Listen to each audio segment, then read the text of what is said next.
Hey, what's going on, guys? Welcome to another episode of the Nomadic Millionaire podcast. I'm here joined by a very special guest, Bobby Pham. He's living overseas and he's been an entrepreneur for many years. He's also now involved in the blockchain industry, crypto, and he's done a really great job of being able to grow a flourishing business and do it all while traveling and living abroad. So, welcome to the show, Bobby. Really great to have you here. Thanks for having me. Absolutely, absolutely. So let's dive right in. Why don't you just tell us a little bit about yourself, your story, and yeah, what you do. Yeah, American, born and raised in North Carolina, in the U.S. Yeah, hardly any other Asian families around here. So, I think I was one of two Asian families growing up. Um, Eventually went to school at North Carolina State University, based in Raleigh, North Carolina. Went to school for, I think, journalism or PR. I don't even remember nowadays. Uh, First job out of college, graduated was doing SEO for party gaming or party poker, which most people probably uh, not familiar with. That was Hmm. back in 2006. Between 2006 and 2015, pretty much just worked at different agencies doing client work, mostly SEO and Google Ads. Around 2015, or 2014, I started going to explore, other ways of, increasing my income and stumbled upon affiliate marketing. For specifically a guy named Charles Ngo is how I guess I kind of got introduced into the industry. I'm sure kind of the OG affiliates are familiar with this name. Um, Eventually started working for him. He was traveling the world, hosting these workshops, teaching people how to make more money in affiliate marketing. And I traveled with him and helped him, I guess, run that business. Did that for about a year and a half. That was like from 2015 to like 20 half of 2016. Eventually, then I started working at a traffic source. So I worked at another company based in Canada. So I was, but that was only for a couple of months. I think that ended up not working out. So then I was back and forth between Toronto and New York from 2016 to 2017 ish. Okay. End of 2017, decided, you know what, I'm going to go to Asia. I loved Asia. My experience in traveling to Asia with Charles really, I should share that. That was actually 2015 was my first time traveling outside the country. So I landed in Asia. And I was like, oh man, this place exists. This place is awesome. Yeah. So yeah, 2018, I finally made that move. Came over here, did some freelance work, eventually created my own agency, dabbled in crypto, and then kind of here I am. So that's kind Nice. of the story. Quick That's and that, story. that's a pretty good way to kind of find your way and end up in Asia as an entrepreneur and also with your agency. No, that's pretty cool. And how have you found the entire journey? Like, what kind of inspired you to make this move? Kind of go out on your own as an entrepreneur. I don't know if were you working a job back in Toronto early on? Yeah, in Toronto, Or I was working a job, but I mean, I think truthfully, I've always kind of had like a, I guess this kind of like, I guess maybe hustler mentality. So, even when I hmm had jobs, I was always exploring like different side hustles and things like that. Truly, the biggest inspiration I think, like many of us that want to become entrepreneurs, is just freedom. Like I just want to be hmm able to do whatever I want, whenever I want. That's the primary driver. So yeah, it's just freedom, I guess. Absolutely, absolutely. Yeah, like many entrepreneurs that go overseas for sure. And what have you found about Asia that you like so much? Like, what do you like about? And is it difficult being abroad, away from family, whatnot, as an entrepreneur, as an expat? Yeah. And do you think it's good for business living in Asia? So yeah, I would say that the first question is, I think, what have I enjoyed living in Asia, and I think the um, comfort here. I think one thing I've noticed in Asia is there's a higher priority on happiness, and I guess happiness and family, and like, I guess, more joyous things versus the East, or sorry, the West. It seems like there's a greater priority on work and productivity, and then that kind of comes second, right? Yeah. So I think what I like about Asia really is just this, kind of comfortable living. Right. I think so. That's the first thing I would say. It's probably the biggest thing I notice. Second, most of Asia is still a developing region, so I think cost of living is much more affordable. Your money goes a little bit further here, so I think that's nice. Mhm. I think the you asked about, is it good for business? Yeah. Um, yeah, I think as a foreigner coming and living to Asia, I think it's great for business. I think, in business, I think one thing that's really important, especially for the CEO or the higher up, is the Mhm. ability to communicate and understand different perspectives. Right. Essentially, the job of the CEO is to manage people and manage different personalities. Right. Mhm. And I think if you're a foreigner coming to Asia, you're kind of forced to have to like adopt a new culture, a new way of thinking. Yeah. I think many people, when they come to Asia, especially from the West, they kind of struggle with this. Like, they have this kind of Western approach to thinking. Mhm. Western is very individualistic, whereas Asia is different. It's more about unit and family. So there's some transition that you have to make when you come here, and it forces you to kind of For open sure. up a little bit, and that's beneficial for business. Mhm. Nice. And you mentioned, do you see yourself then living in Asia like long term? Yeah, I mean, I Yeah. think for the foreseeable future, Cool. you know, I'm not probably as I don't have a bad relationship with my family at home, but Hmm. it's not super close, so it's okay for us. We'll go for really long periods not seeing each other and talking. So Sure, sure. I yeah, feel you, yeah, man. Yeah, sometimes it's almost a little bit easier when you're abroad because you don't have certain obligations and you can like really focus on business, being far away from all other obligations, and you don't really feel bad at not going back on the weekends and stuff like that. It's just not, yeah, it's not really viable. But yeah, man, I love the story of how you like, work with Charles. We all know Charles if you've been in the affiliate marketing space, and how was that working? How was that working with Charles for you? And where do you see affiliate marketing going? Uh, yeah. or why did you So decide to quit that and kind of move towards something else, perhaps? okay, so the first question would be my experience in working with Charles. So I think I didn't start working with him until I think it was like maybe 30 or 31. So quite actually far into my adulthood and professional career, right? Hmm. Um, he was the first, I would say, high performer that I'd ever been around, right? I have never really had like a really, really close relationship with like, someone who most people, high performer, entrepreneur. So truthfully, in the beginning, the transition was tough. I realized high performers have a different mindset. The reason why they're successful is because, um, they're very disciplined in terms of, prioritizing work. Um, so I guess what I'm trying to say is that in the beginning it was quite difficult. I had to really learn a lot. Like I really had to really my mindset was forced to change Hmm. in terms of just thinking about efficiency, thinking of optimization, always having this kind of growth mindset. Like these are all things that are like foreign to me. All right, I Yeah. guess you could say I had a very much employee mindset. Right, taking ownership, no excuses type mentality. You're responsible for everything that happens in your life. So Hmm. that was it was tough in the beginning, but once eventually, I started realizing that this was good for me. It became much better. Every time I reflect on that experience, it was like a life changing experience for me. Um, Nice. so yeah, so that was my experience working with Charles. A lot of growth, learned a ton, learned a ton. I think you asked about the Yeah. affiliate. Oh, Oh, yeah. That's right. Yeah. Kind of. Yep. so yeah, the affiliate marketing industry. It's funny to me. I remember that even at that time, I think a lot of people were complaining that the industry was getting competitive and it was kind of dying a little bit. But Hmm. I've always been a believer that like the up to that point, affiliate marketing industry had been around for like in some form or manner like 30, 20, 30, 40, 20-ish years, I think. You're right. So I think there's no reason to think that it would die down. I always thought that the industry would survive. It just probably would evolve.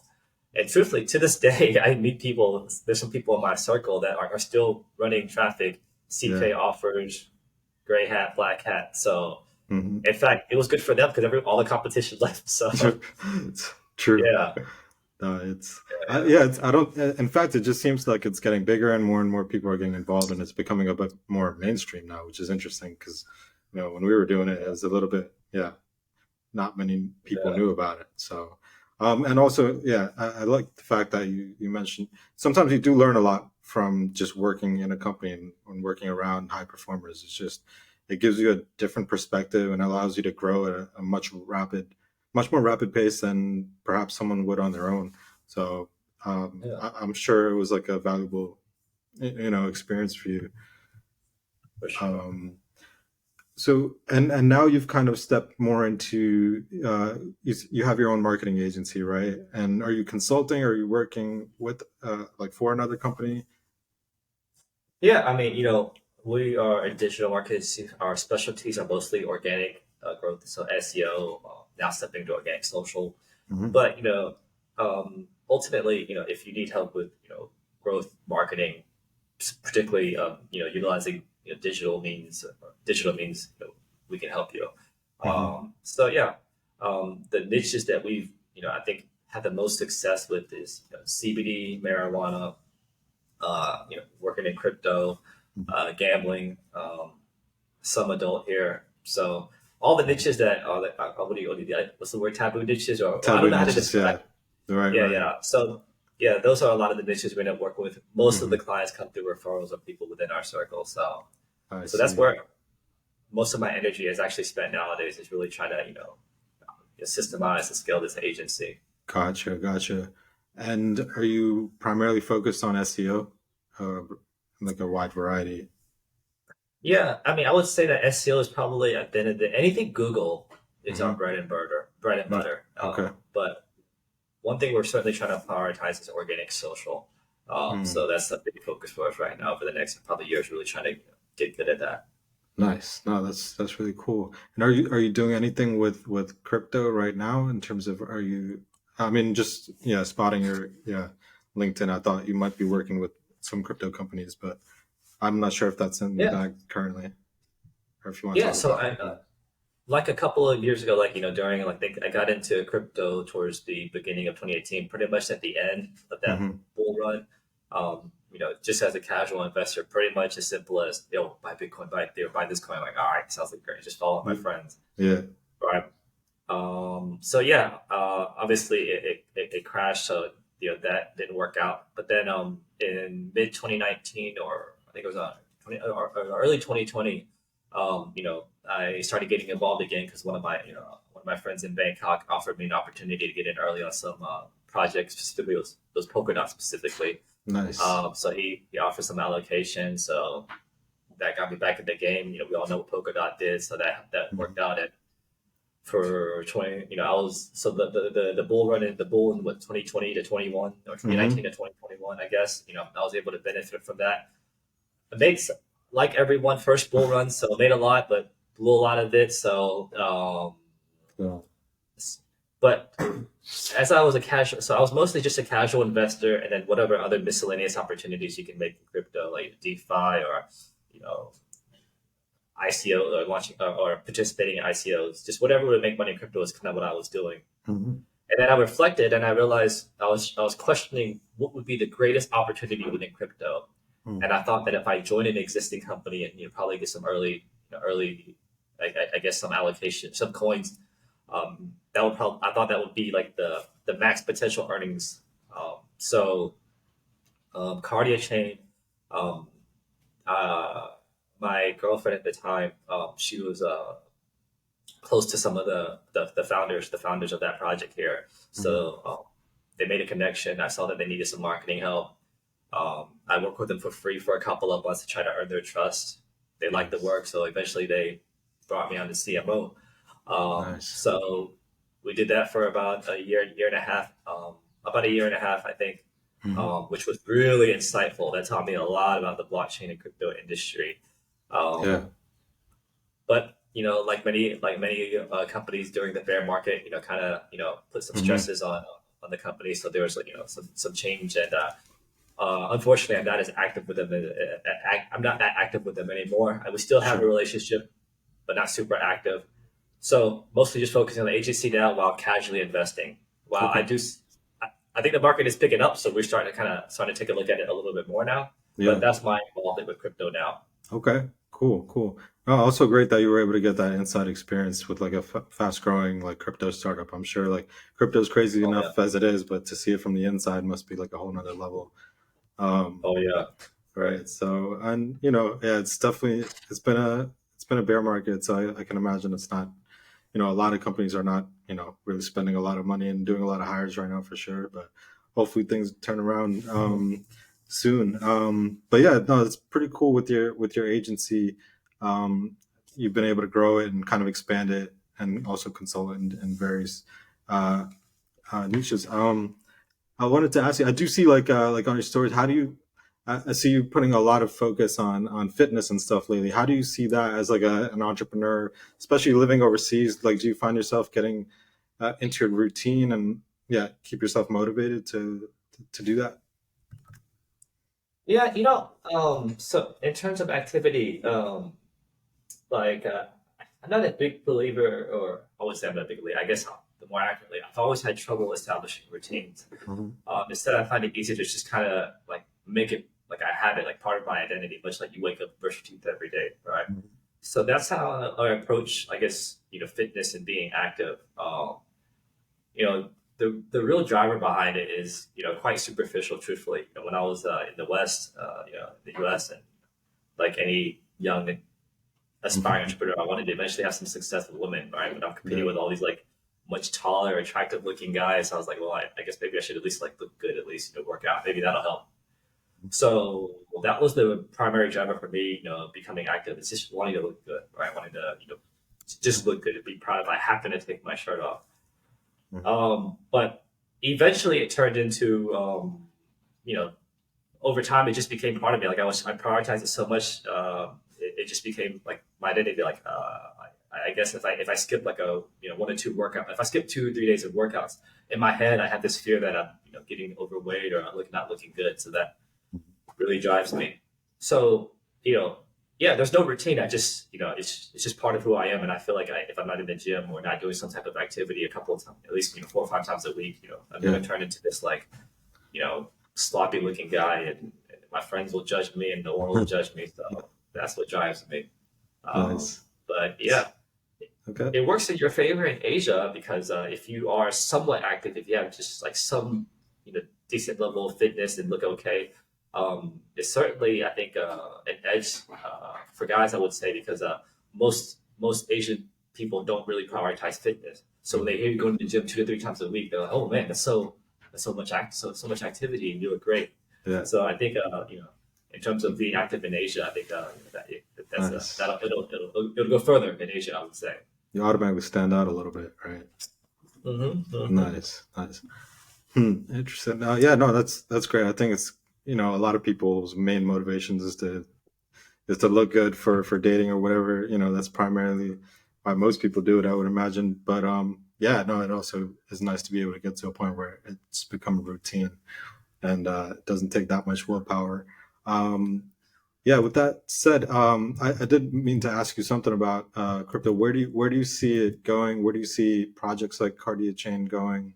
If you don't, if you're able to talk about that, any particular Yeah. exciting developments upcoming for them, or any other projects you're interested in?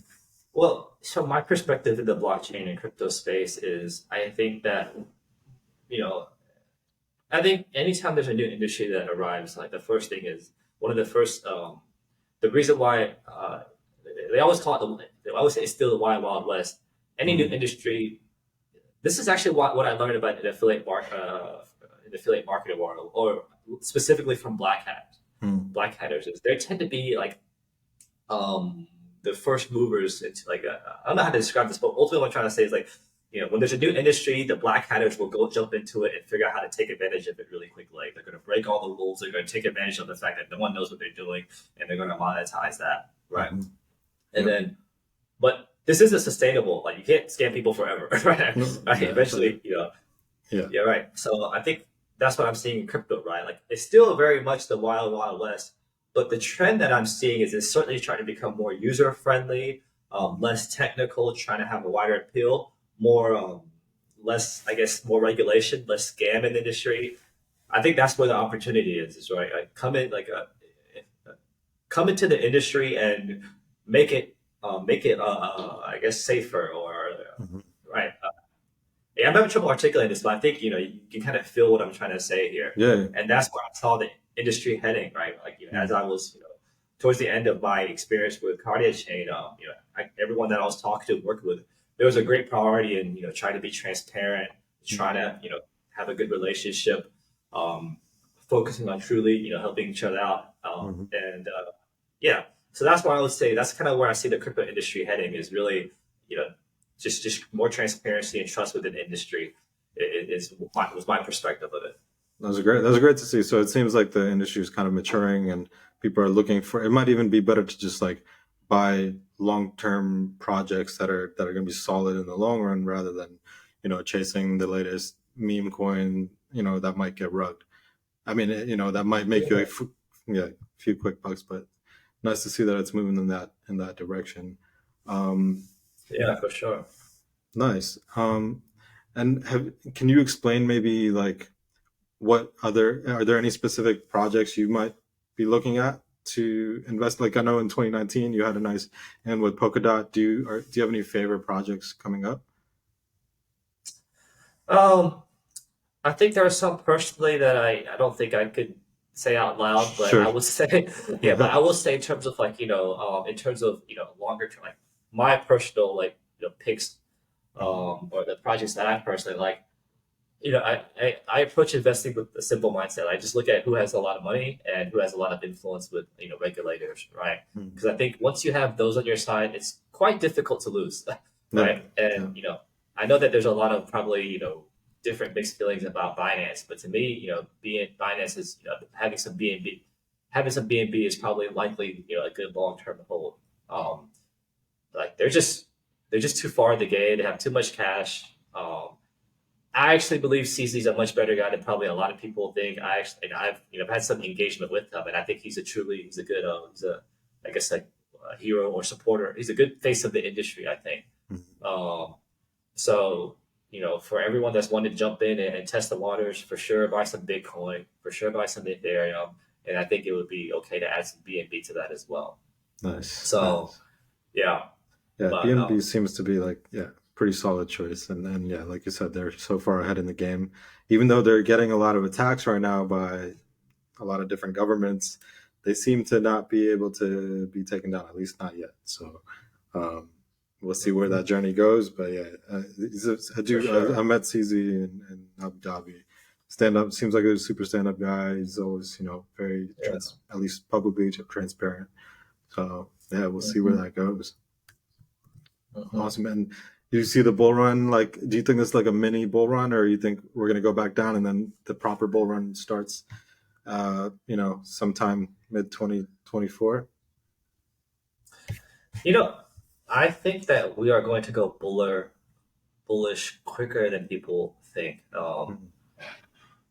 I feel like, the past couple of years, people always told me we were supposed to go, they're going to go bear sooner than it.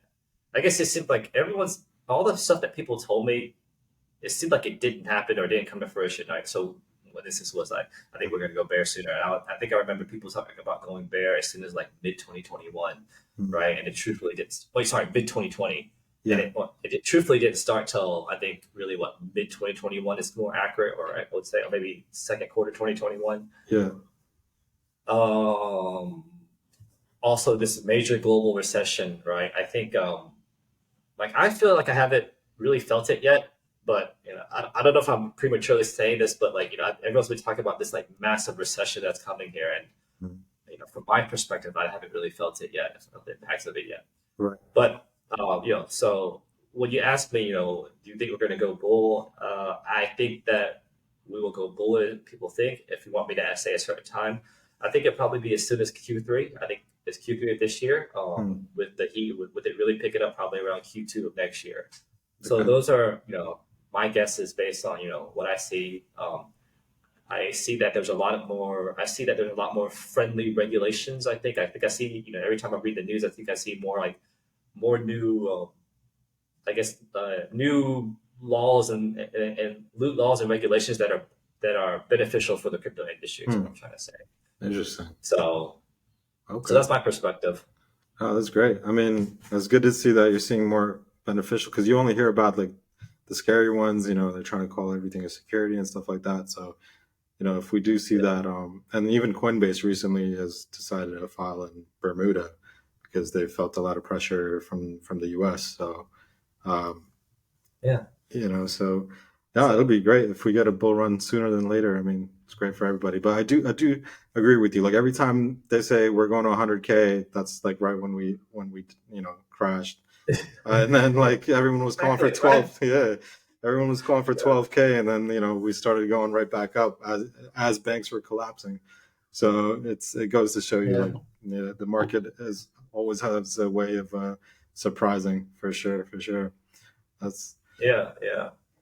I think, look, at the end of the day, I think the one thing that we can all confidently say is like if you're able to zoom out on the crypto market and then zoom out between 3 to 5 years, I think net you will come out on top. Like you'll come out profitable, right? So if you're able to approach crypto with a longer term approach, just dollar cost average, pick some good picks, you'll for sure it'll be one of the best investments you'll yeah, make. So for yeah, sure. Zoomed out on a long enough time scale, like yeah, it's always gone up. yeah. So Mhm. just it's just about averaging in. And with that being said, do you have any advice or tips for someone that's wanting to be an expat or leave their home country like you did and kind of live abroad and either consult or be an entrepreneur? Any tips on what you would tell that person if they want to do that? You know, I'm not sure. I haven't told this story too often here, but when I came to Asia, I came with like less than 2 months of savings, Mm. no clear way of how I'm going to make money or monetize. And I didn't really, I had a lot of friends in Southeast Asia, but that didn't really help me as much as I thought. Like essentially, I landed in Vietnam and I didn't know anybody. Mm. Right. But eventually, eventually I was able to make it work. Right. And I think part of the reason I was able to make it work is because I was kind of backwards against the wall.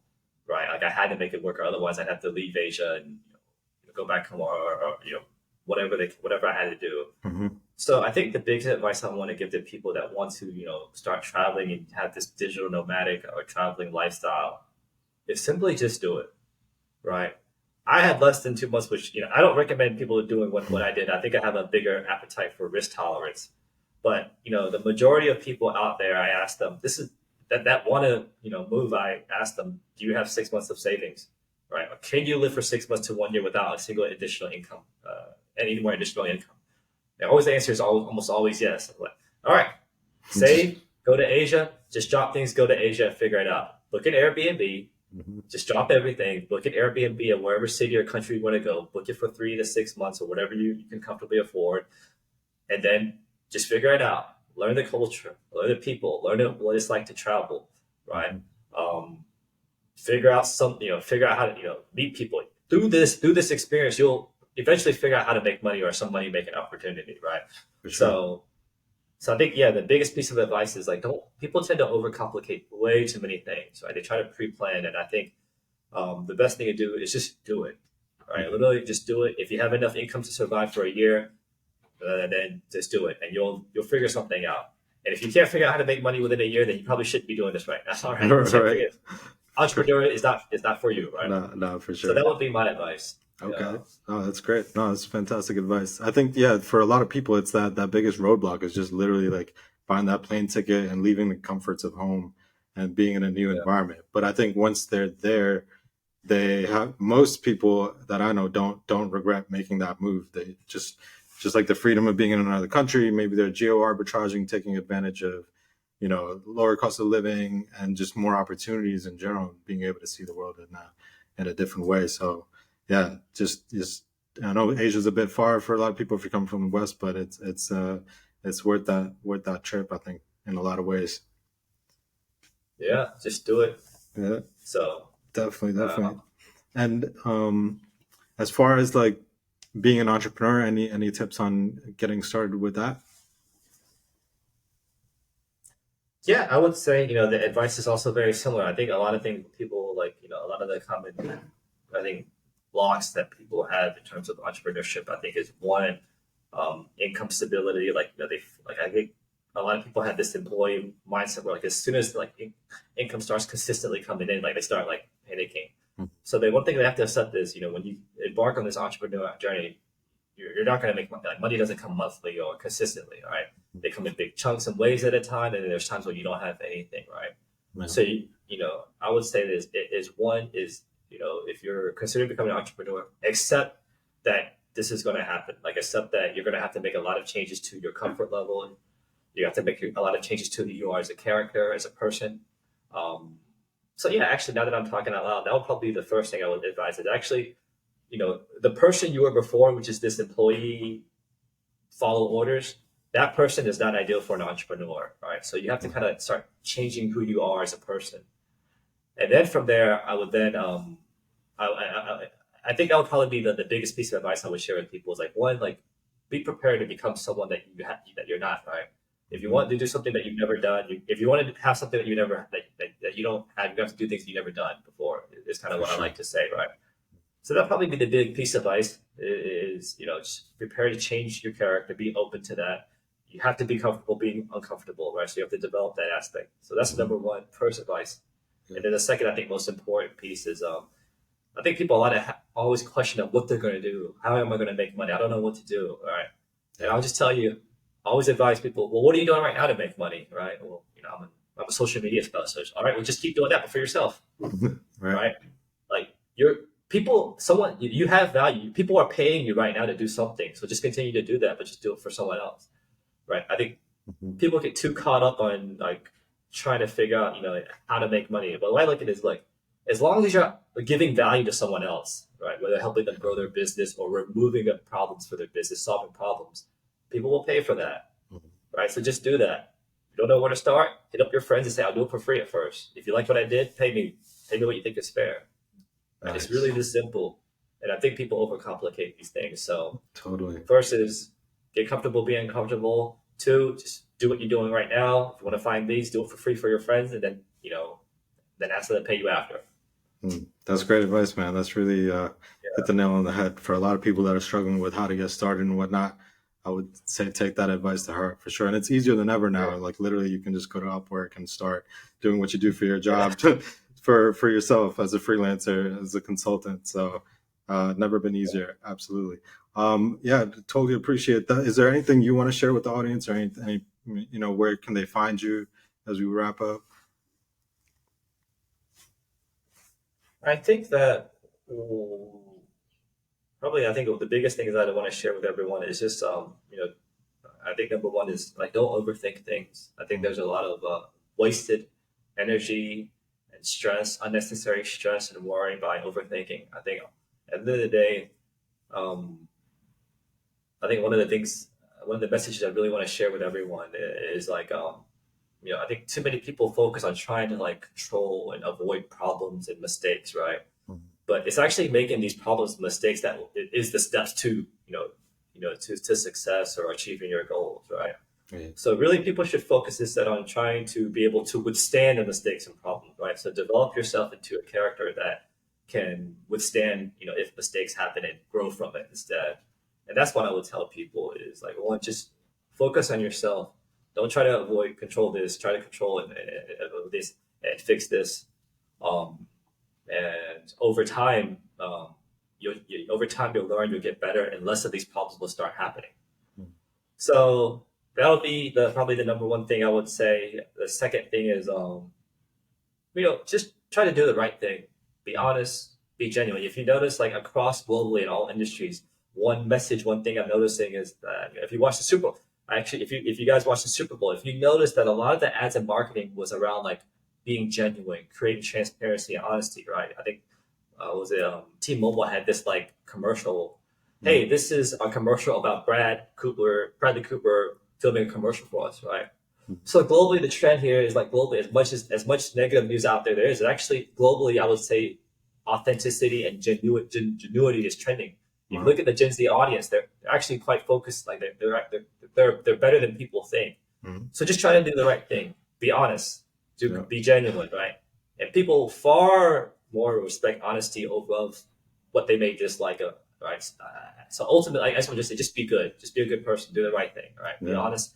People will really respect. You'll find that people will respect most of the things that you probably were concerned about.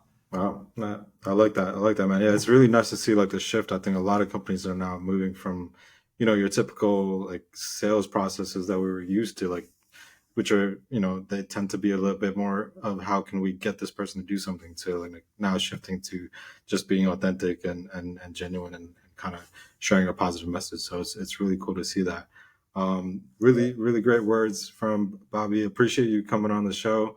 I think we learned a lot here through your experiences, and just it's been cool to kind of catch up. It's been a while, and nice to hear what you've been up to. And so I'm sure our listeners are going to get a lot out of this. And yeah, feel free to share anything else you might want to add, or yeah. Yeah, I think last thing I just checked out. I think everyone just checked on Instagram, the Digital Hustler 24/7. I post, occasional. I think hopefully, just if you guys are looking for some more of this stuff, just follow me there, and hopefully you guys, will enjoy some of the miscellaneous silly content stories that I Awesome. post. Awesome, That I for post. sure. I'll add that to the description, and yeah, Thank please you. make sure you like, comment, subscribe, and get the word out about this show. And thanks again for joining on another episode of the Nomadic Millionaire podcast. Appreciate you guys, and see you guys on the next one. Thanks. Oh, well, Peace. thank